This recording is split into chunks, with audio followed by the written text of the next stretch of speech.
Hello, আজকের ব্লগটা শুরু করছি আমাদের কৃষ্ণনগর শহরের রানীমা রাজরানী বুড়িমাকে দিয়ে। দশমী পুজো শেষ হয়ে গেছে আর এখন চলছে মাকে বরণ করার পালা। এবার যে যেতে হবে নিরঞ্জনের পথে তারই প্রস্তুতি চলছে সকাল সকাল। আমি এই সময় থাকতে পেরে নিজেকে ভীষণ ধন্য মনে করছি। পুজোর দিন তো এত ভিড় হয়, এখন আর ইভানকে নিয়ে কোনো রকমই ভিড়ের মধ্যে আসতে পারি না, তাই চেষ্টা করি পরের দিনকে মানে দশমী পুজোতে যেন উপস্থিত থাকতে পারি। তো গত 3 বছর ধরে আমি এই মুহূর্তটার সাক্ষী হয়ে আসছি, যেন যুগ যুগ ধরে এটা করতে পারি। মায়ের কৃপা যেন সবার মধ্যে থাকে। তো এবার ব্লগটা শুরু করা যাক। হ্যালো, কেমন আছে সবাই? আশা করছি সবাই খুব ভালো আছে আর আমিও খুব ভালো আছি। এডিট করতে গিয়ে আরেকবার বুড়িমার দর্শন পেয়ে আমি মুগ্ধ। তো এই মুহূর্তটা বলে প্রকাশ করা যাবে না, অনুভূতিটা একই যে হচ্ছে, ভালো লাগা মন খারাপ দুটোই। আবার 1 বছরের অপেক্ষা। বাড়িতে এসেই চটপট স্নান করে আমি, অভিষেক আর ইভান এখন যাচ্ছি আমাদের পাড়াতে। আমাদের ঘট বিসর্জন কিন্তু খুব বিখ্যাত। ওসব কার্নিভাল তো এই হালে শুরু হয়েছে, কিন্তু আমাদের কৃষ্ণনগরের ঘট বিসর্জন অনেক বছর ধরে হয়ে আসছে। আমি তো ছোটোবেলা থেকে দেখেই আসছি, তারও আগে থেকে, আর এটা ভীষণই বিখ্যাত। তো তোমাদেরকে তার একটুখানি ঝলক দেখাবো। তো চলো, এখন ইভান সোনা, আমি, অভিষেক রেডি হয়ে এখন মাঠে যাচ্ছি।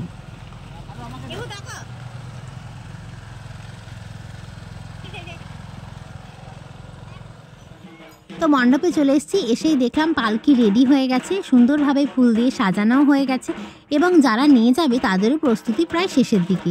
এর প্রতিমা নিরঞ্জন হয় রাত্রিবেলা আর ঘট বিসর্জন হয় এই সকালের দিকটাতে। আর এদিকে কচিকাচারা ঢাকের বোল তুলেছে। আরে পুজো বলে কথা, সব কচিকাচারা মিলে এখন দেখো কেমন ঢাক বাজাচ্ছে। আর ইভানের তো এটা দেখে ভীষণ ভীষণ ইচ্ছে করছে, ওর একটু বাজাতে তো দিতেই হবে। তো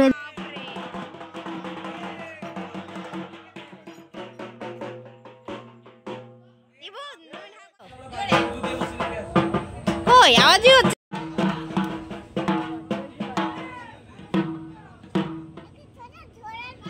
হ্যাঁ, বাজাও বাজাও বাজাও, বাজি নাও, বাজাও বাজাও,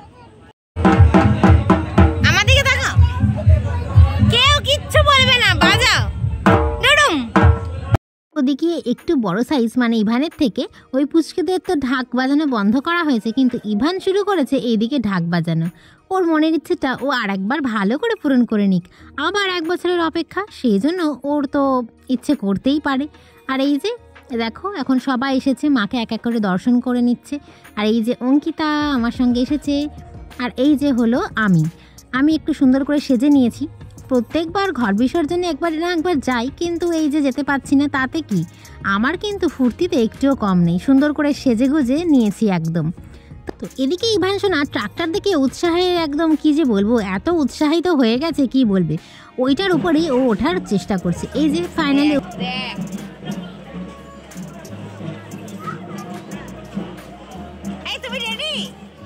ঠিক আছে, চলো।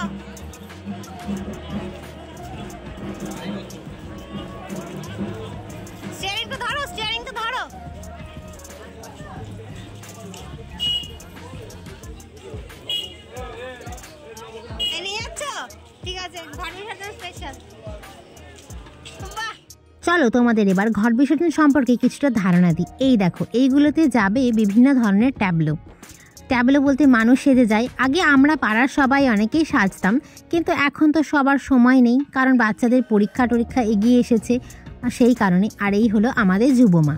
তো এইখানটাই যাবে হচ্ছে ঢাক আর আমার ওই পালকিটা, আর বাকি সমস্ত তাসা ব্যঞ্জন এইগুলো যাবে।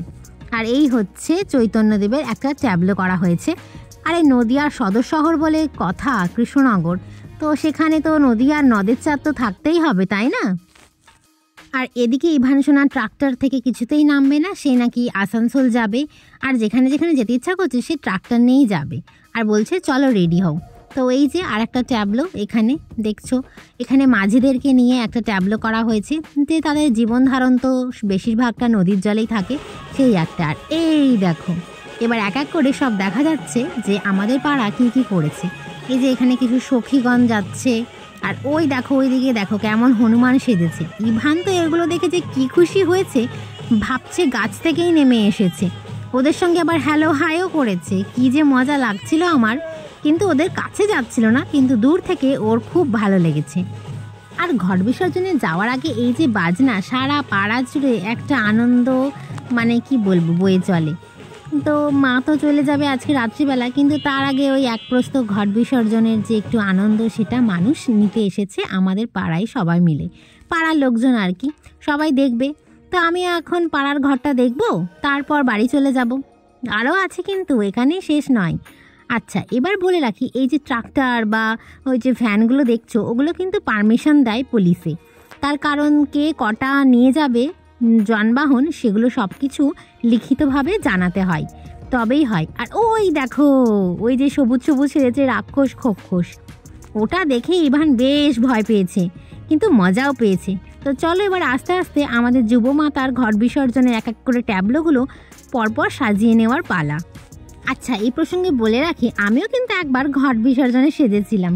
সেই যে কি অবস্থা, রোদ, কি প্রচণ্ড রোদ ছিল, এখন তো আরোই রোদ, কিন্তু তখন অবশ্য সকাল 8টার মধ্যে সবটা বেরিয়ে যেত, আর টাইমিংগুলো ভীষণ তাড়াতাড়ি ছিল। ওই যে আমাদের যুব মায়ের ঘট একদম পালকিতে বসিয়ে এবার নিয়ে যাওয়া হচ্ছে, আর সঙ্গে যাচ্ছে অনেক ঢাক, মোটামুটি 10টা ঢাক তো যাবেই, আর বেশি ঢাক যাবে রাত্রিবেলাতে।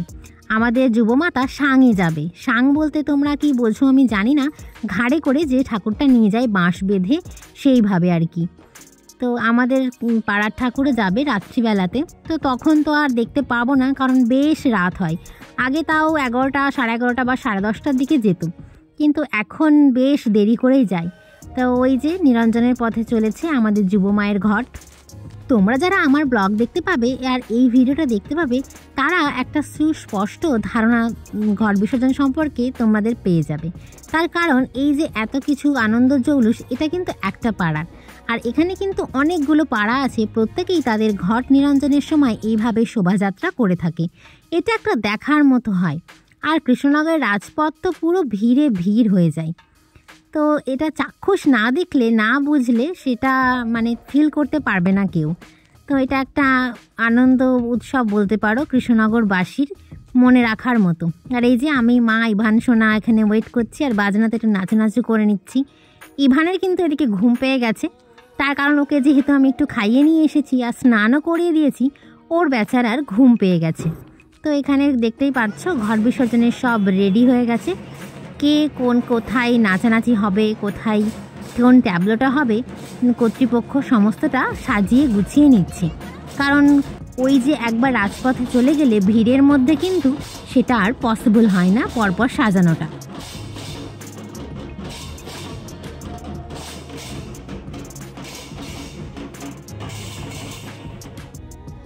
মোটামুটি একটা আইডিয়া নিয়ে নিলাম, আর এই যে ইভানের দিকে তাকিয়ে আছে। ইভান দেখছে আমাকে চেপে জড়িয়ে ধরে, ও ব্যাপারটা ভাবছে রাক্ষস খক্ষস যে আমি বলি সেটা কি করে চলে এসেছে মাম্মাম। তো ওই দিকটা একটু আওয়াজ এবং রোদ লাগছিল, তো বলে আমি আবার পিছনের দিকে চলে এলাম। ইভান সোনার ঘুম বলিহারি, এমনিতে তো সে ঘুমোয় না, কিন্তু এই যে ঢাক তাসা এত আওয়াজে তার ঘুম পেয়ে গেছে, তাই মা ওকে নিয়ে বাড়ি চলে গেছে, অভিষেক দিতে গেছে। আর আমি এখানে একটু ওয়েট করছি, একেবারে সবাই বেরিয়ে পড়লে ঠাকুরকে দর্শন করে তারপর বাড়ি চলে যাব। আর এই হচ্ছে গোলু, হঠাৎ করে ওর মাথায় এলো যে ও ঘট বিসর্জনে যাবে। তো যাক, আর কি, রাত্রিবেলায় কে কী বেরোবে তো জানা নেই, তো সেই কারণে। আর এই যে মাঝিদের জীবনযাত্রা নিয়ে একটা ট্যাবলো তোমরা দেখতে পাচ্ছ, একটা করেছে মোবাইলে বন্দি শৈশব, ওইটা চৈতন্যদেব, 4-5টা ট্যাবলো হয়েছে।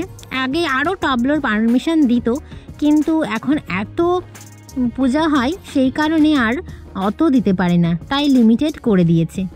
আর পাড়ার কিছু লোকজন যাচ্ছে, বাচ্চা কাচ্চা সবাই, আর এই যাবে আবার তো ফিরে আসবে, সেই কারণে টোটো ভ্যান যে যার মতো। আর এবার আমাদের সামনে দিয়ে যাচ্ছে এই যে নদের চাঁদের ট্যাবলো। দেখে একবার নদের চাঁদের ট্যাবলো দেখতে দেখতে সবাই বলে ওঠো হরে কৃষ্ণ। তো যাই হোক, এবারকার মতো হয়ে গেল, চলো এবার একটু ঠাকুরটাকে দর্শন করে বাড়ি ফিরবো। তো এই যে এখন মণ্ডপ পুরো ফাঁকা, কেউ নেই, সবাই যে যার মতো চলে গেছে। আছে অনেকেই বাইরে বসে আছে, মায়ের মুখটা এখন উজ্জ্বল কিন্তু মলিন।